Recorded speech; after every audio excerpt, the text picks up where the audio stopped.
Stop me if you've heard this joke already. This weekend, I went to see Suicide Squad 2, Electric Boogaloo. Harley and the setup for her Act 3 team of female acquaintances take on a team of randomly spawned bad guys. Emphasis on guys. Man, that's a long-ass title. But it gets the point across, doesn't it? I gotta say, I'm glad that I have a theater connection that gets me into movies for free, because I could not have justified wasting any amount of money for that movie in the theaters. Sorry. The storytelling, it was not great. In fact, it was atrocious. Let me ask you, have you seen Deadpool? Have you seen Deadpool 2? If you haven't, watch those instead. Does the fourth wall break and the unconventional plot structure so much better.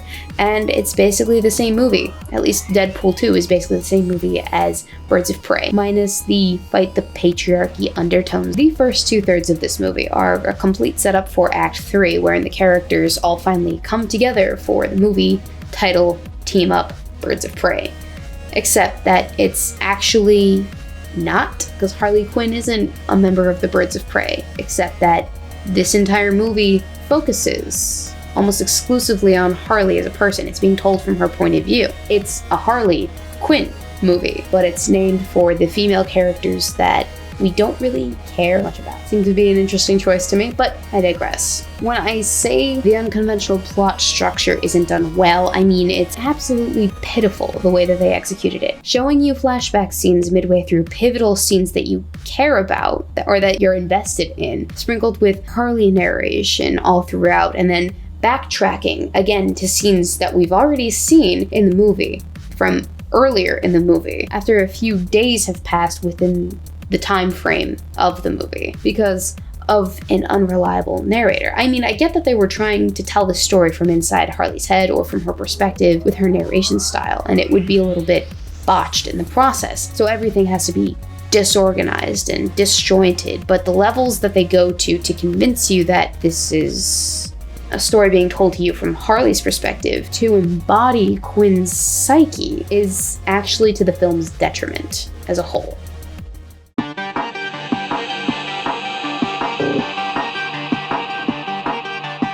Whenever you're not being streamlined plot points and characterizations of characters by Harley's narration, we're being spoon-fed it by the supporting cast's dialogue. The writers of this film were never formally instructed on the art of the beauty of the subtlety that is show, don't tell when it comes to narrative construction, which I'm a big fan of.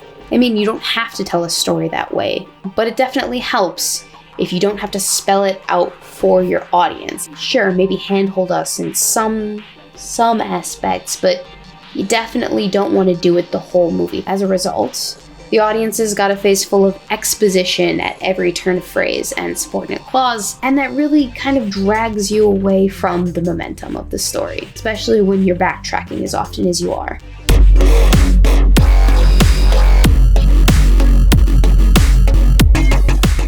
First on the roster, and the only person we happen to care about, who is not actually one of the members of the Birds of Prey, according to the movie near the end. Like, at all. Fantastic acting done by Margot Robbie as Harley Quinn. I have to say, I don't know if I could see anyone else as playing Harley in a live action. She did the character good, and to be quite frank, she was the only character that I cared about in the entirety of the movie. So let's move on to all of the characters that I didn't care about. We have the female version of your cheesy drunken detective who eats crime for breakfast, lives for justice, and who gives zero fucks except empowered Renee Montoya. Then we have the character that you could erase from the script, and just about very little of the overall plot would in fact change. Huntress, it seems, exclusively existed as a character to kill off other characters as a form of deus ex machina, and that was unfortunate, because Huntress is a very interesting character, could have done a lot with her, but they didn't. Speaking of wasted potential, the character with the most potential that was just shat upon the entirety of the film, and who I had wished had gotten more development in screen time because she could have been so complex and interesting, but they wasted her.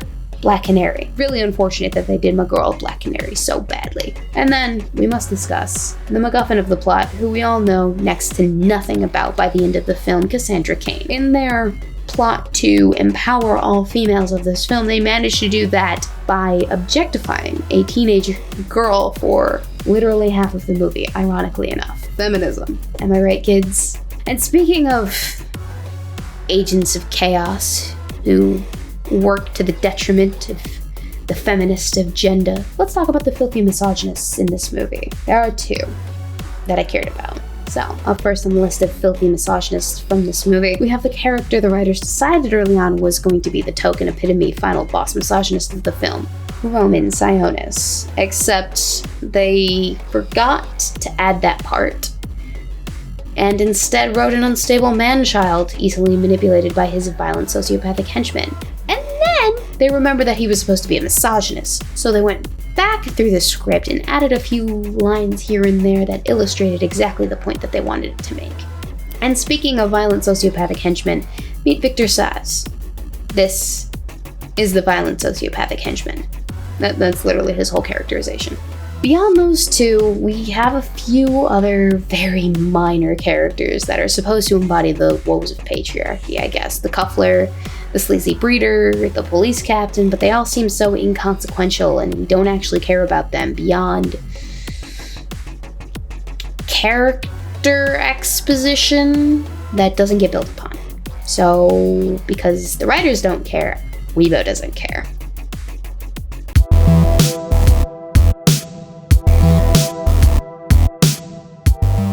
To end on a very interesting note, there have been some questions about how this movie has done so badly at the box office, despite the reviews that it's getting on Rotten Tomato and, its predicted outcome at the box office. What you have to remember about movies and premieres and box office success is that a successful movie at the box office has a lot to do with people's level of interest in going to see it in the first place. And if you market a movie like it's supposed to be making a political social statement rather than be a fun, colorful, quirky, gritty, violent, rated R action movie, that's going to piss a lot of people off. It's going to turn a lot of people off to that movie, and you're going to alienate a large portion of your potential audience base. And you don't want to do that, especially not with comic book movies. Overall, I think I'd give it a nice 5.5 out of 10 on the Weebo scale. That's not scientific, it just is. Deal with it. Until next time, kids.